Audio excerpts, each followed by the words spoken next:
Welcome back to Movie Reviews by Movie Lovers, and today is a special for the both of us because it is something that we cherish and love, and is the prequel to one of our favorite movies, which is The Hobbit. And of course, we love it so much, we have the steel case version. The Steelbook Extended Edition version. Oh yes. So each one is a very nice case. And we had to do the extended version because you gotta watch Lord of the Rings and The Hobbit like this. You get more details and everything. Look, even our cat loves it. And if you can't guess, it's not a 5 for us. I mean, some of it could, but we watch this at least once a year, and that's why we're gonna say it's a 4. It's really hard to watch it a lot every year when there's so many movies and it's so long. I can watch this in one day, though. Yeah, those can be watched one day, but if you watch Hobbit and Lord of the Rings, it's 2 days. Maybe 3, depending on how fast you get through it. And if you want to sleep. Yeah. I can tell you that I went and saw these in theaters when they first came out. Oh, I was one of those that was first in line waiting for the midnight release. I think one of them you actually saw at the special theater. One of the IMAX theaters at the Pacific Science Center. Yep. With one of my friends that I made when I was at school. Mm-hmm. And I went and saw these with one of my best friends, long time ago. No, I just remember sitting on the ground waiting.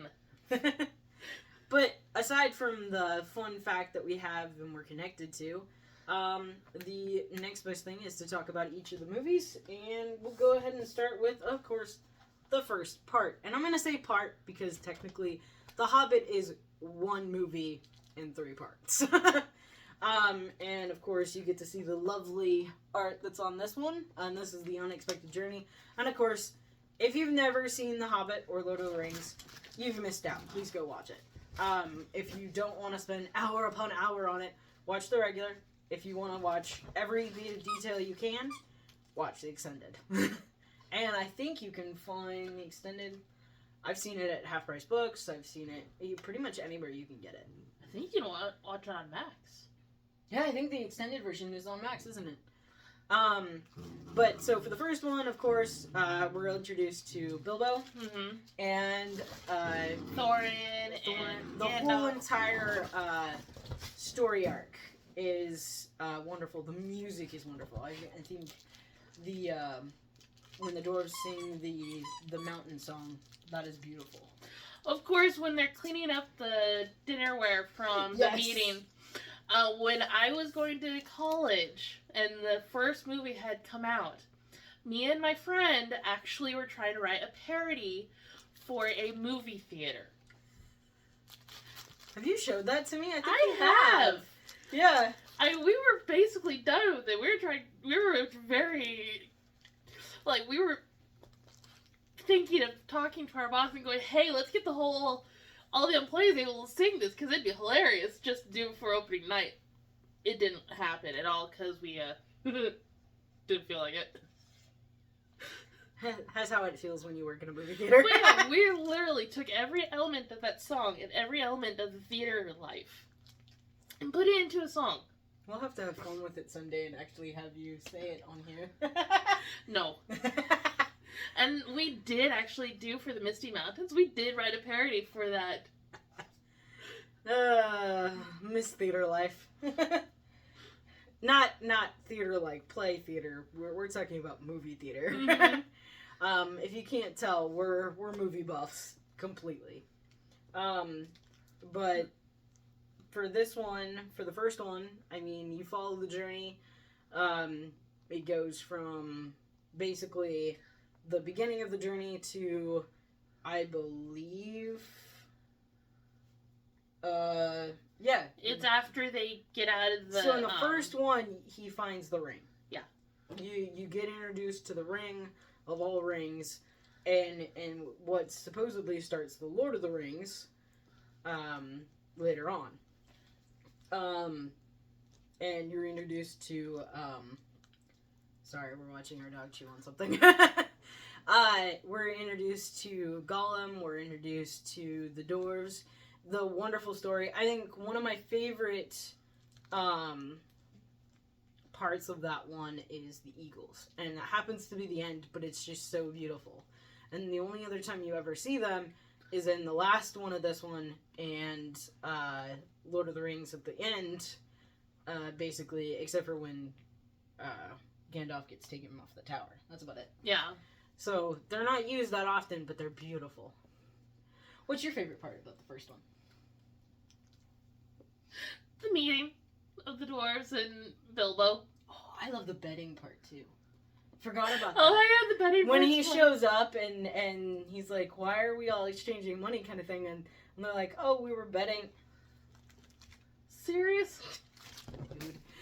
We were betting on to see if you would make it or not, and he asked Gandalf, and he's like, "Oh, what did you bet on?"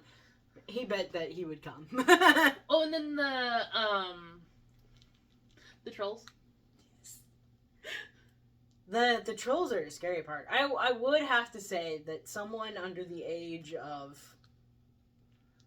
13, 10, I think once you hit kind of pre-teen, you can watch this.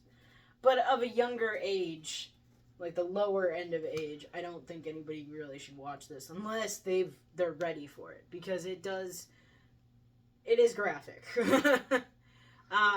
Beyond that, we can move on to the next part, right? Yeah, because I don't think in this one the only thing that they do is they add an extra character from the book. Was that the extended scene? Oh. No, they add the orc. Oh, the white orc. Yeah, they add him in, and he's not in the book. Yeah, that's the only difference between the book and that. And I don't think it goes as in depth in the other ones as it does in the movie, as it does in the books. They're kind of separate, but they're still together. Yeah. So the next one is The Hobbit, The Desolation of Smaug. There's that beautiful art for here. And I didn't show the back of the other one, but it shows the mountain and the dragon on top that's like on the map. You know that? I forgot about it. Yeah. So in this one, it's, well, Desolation of Smaug. So they make it to the mountain. Yeah, the other one was, the door. But, they make it to the mountain, and things happen before that, which we'll get into. Well, bringing up my favorite scene is when you, see Legolas, who is not in the book. That is an extra character. So is Tario. Tario. I don't know if Legolas is in it or not. I haven't read the book in forever. I know, me neither. I don't think Legolas was in it or the story about the female elf. Tario. Tario. She says it better than I do. Because the love connection between Feely? Is it Feely? I think Keely is the other one. Or is it Keely? Ah! It's one of the two. But the love relationship's not there. It's not in the actual story, but it makes for a good movie. It does. I mean, I don't mind that there. Oh no, I don't mind it either. I know with yeah, my brain just froze for some reason. Sorry about that. I know for a fact it's good. But the scene that I was going to tell you about is when the dwarves are captured by the elves, and the scene where Legolas is going through someone's property, and it shows a picture of a son and wife, and that is the dwarf that he will be hanging out with in Lord of the Rings. Gimli. He's like, "Oh, who is this?" You know, and he's like, "That is my son." And right before that is the worst part. If you do not like spiders, oh, yeah, really, it's the worst possible scene, but also the best scene too. I don't know why. I don't like spiders, but that is the worst and best scene ever because they get what's coming to them, and also you see the development of Sting, the sword. Mm-hmm. Other than that, I don't know any other scene from that one that's my favorite. What about you? Itchy. Yeah, I do love the barrel scenes, though. Oh, that was a nice one. And that's like the whole entire thing is them escaping, and then they get to Lake Town, and they meet the son of the leader of Dale. Yeah. And things happen there, and of course, by the time they get to the mountain, they get there, they're afraid they're not going to be able to do it. They get in, and then they have to figure out how to get rid of the dragon. And of course, spoiler here, they don't do a great job. Because the ending of that movie is basically Smaug leaving the mountain and going after Lake Town. And he basically, one of the best lines, I am death. Mm-hmm. And then end. You know?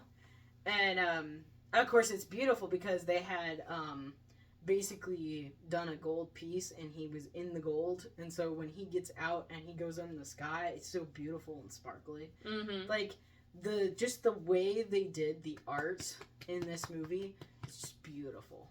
You know? Which leads us right into the next one, right? Yep. Which is the Battle of Five Armies. Now, if you can see it, shows a battle scene, and then on the back, it's weapons.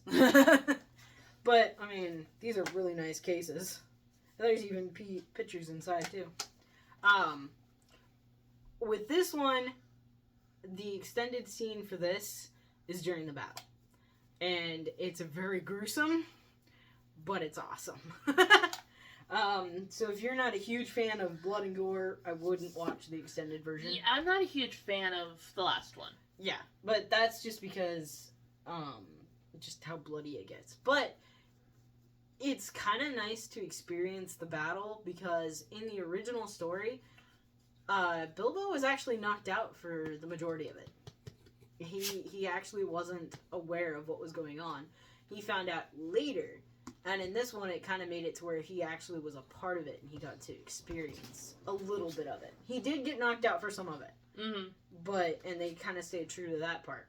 But I mean, just the battle scene is awesome. Oh, and I love when the cousin rides in on a boar.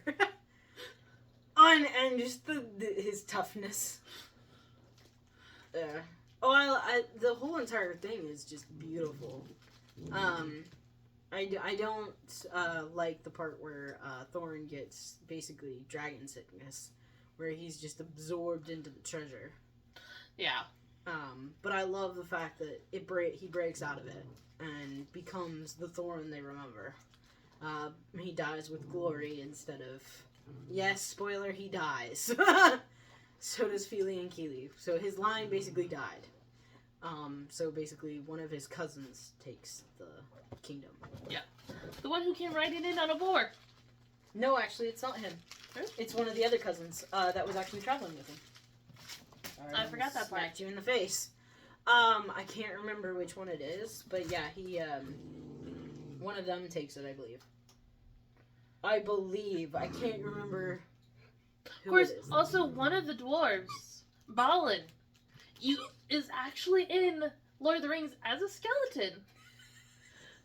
Yeah, that's sad and realistic. But he turns up in Moria. Mm-hmm. Because I think that's actually the one the grave that they're at is also one of the other doors, too. It's really weird, but it's like I love all the connecting pieces. Yeah, that's always cool. We just saw something funny. But yeah, if you've never seen The Hobbit, I'd suggest you watch it, especially if you like fantasy. My brain is freezing. It's Tolkien, right? Yeah. Yeah, Tolkien wrote really good fantasy fiction. And even though it's like...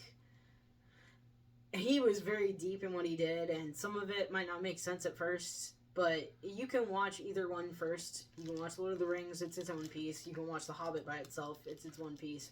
But they do work cohesively. Huey! But yeah, you don't have to be as obsessive as we are with like a gigantic container thing like this. And a little bit later, I believe we'll be doing the Lord of the Rings on here. I don't think we've done it yet. No, we haven't. Yeah, so once we hit L, we'll be doing Lord of the Rings. And just like we say, they'll be connecting through and through. I don't think there's anything else, though. I don't think so either. Alrighty, join us next weekend for our other reviews. Bye!